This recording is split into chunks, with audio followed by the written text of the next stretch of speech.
से माने संस्कृत 2 लाइन पढ़ा आम बेले पढ़ाऊला आम दुशासन बेहरा सार अच्छा ये अंचल प्रसिद्ध संस्कृत शिक्षक से पटे बस सी भी मोर छात्र है तेणु से पाख जो panchayat high school government high school panchayat अच्छी भी कई छात्र भी छात्री थी पारे सी आम आज मुख्य जज हिसाब से सी आज तुम किसी कथा कहना कंपिटिशन आरंभ करवा सब गोटे कथा होती आम कंपिटिशन बोलूँ आम डिग्री कॉलेज आम डिग्री पिला माने ओके जीवा रेडी हरिओ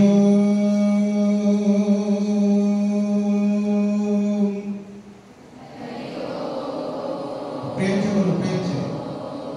हरिओ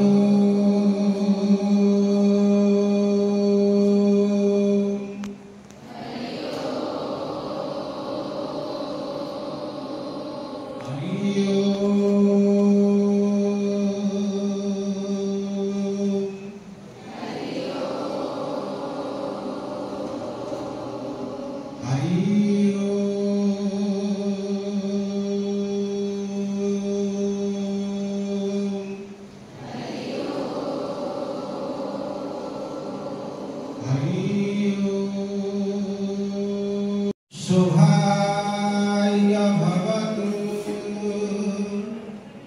अयमारम्भः शोभाय भवतु ओम नमो भगवते ओम नमो भगवते श्री पुरुषोत्तमाय नीलाद्रि कंदरानंदी मंदराय पंडितं इंदिरा निरंबः इंदिरा निरंबः तदक्षी भद्रदात्री रुचिरुचिरतरा भाग्यदात्री सुभद्रा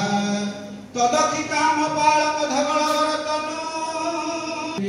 सदृशदा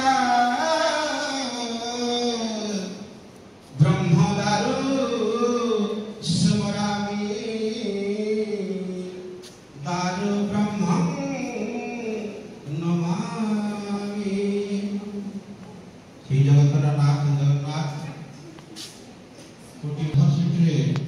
साहित्य डिपार्टमेंट रे पाठ पढ़ुली से गोटे प्रश्न पड़ा वयम किमर्थम संस्कृत पठा प्रश्नटी जे आम्भे माने संस्कृत भाषा रे कथबार्ता करुथिबारु एहाकु देव भाषा कुहा जाए एक कथा ठीक नुह जहाँ अध्यक्ष महोदय सूचना कही संस्कृत को देव भाषा कुहा जाए देवता माने संस्कृत भाषा कथबार्ता करती बोली एहाकु देव भाषा कुहा जाए नाही तले काहे कुहा जाए ना संस्कृत अध्ययन अध्यापना द्वारा मनुष्य दैवत्व प्राप्त हुए संस्कृत को देव भाषा अर्थात संस्कृत अध्ययन संस्कार क्रिय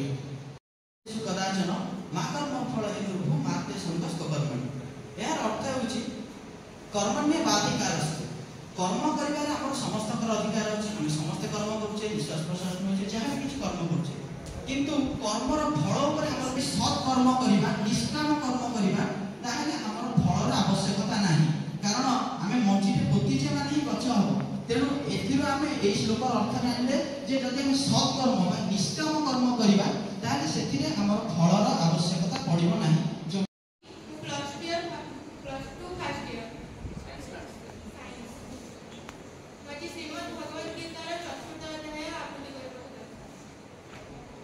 ओम श्री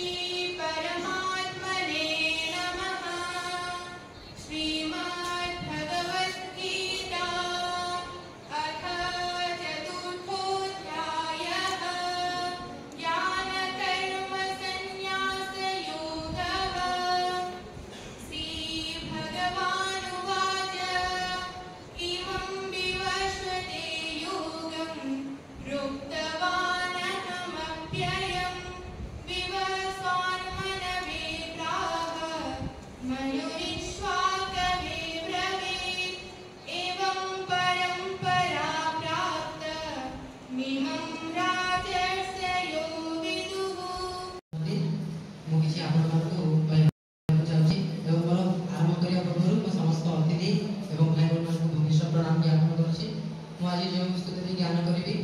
आदिगुरु शंकराचार्य द्वारा विरचित अटे जहाँकि जगन्नाथ अष्टक नाम परिचित मुझे गान करी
এবং মোর শ্রদ্ধেয়